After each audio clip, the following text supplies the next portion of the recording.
বিয়ে করার সিদ্ধান্ত নিলে প্রত্যেকটা সাইডে ক্রাশ খেয়ে তারপরে বিয়ে করবেন।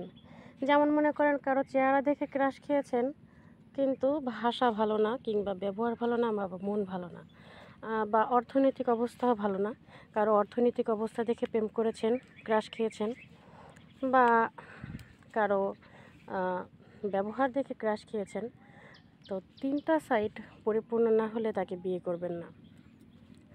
কারণ মানুষ হয়েছে পরিবর্তনশীল, আজকে হোক বা কালকে হোক সে মানুষটা পরিবর্তন হয়ে যাবে। হয় অর্থনৈতিক অবস্থা পরিবর্তন হয়ে যাবে, চেহারা পরিবর্তন হয়ে যাবে, নতুবা ব্যবহার পরিবর্তন হয়ে যাবে, বা চিন্তাভাবনা পরিবর্তন হয়ে যাবে। যে কোনো একটা সাইড যখন পরিবর্তন হয়ে যাবে, তো আর দুইটা দিক দেখে বা তার সাথে থেকে যাবেন।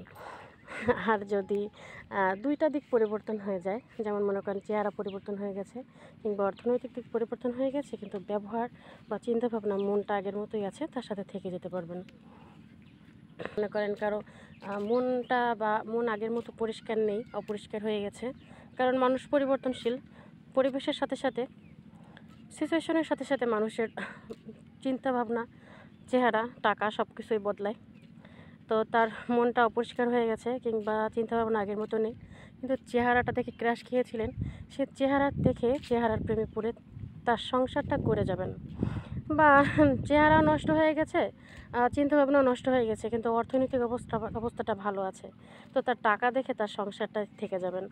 তো যে কোনো মানুষের সাথে যদি বিয়ে করার চিন্তাভাবনা করেন, তো তার ৩টা দিকে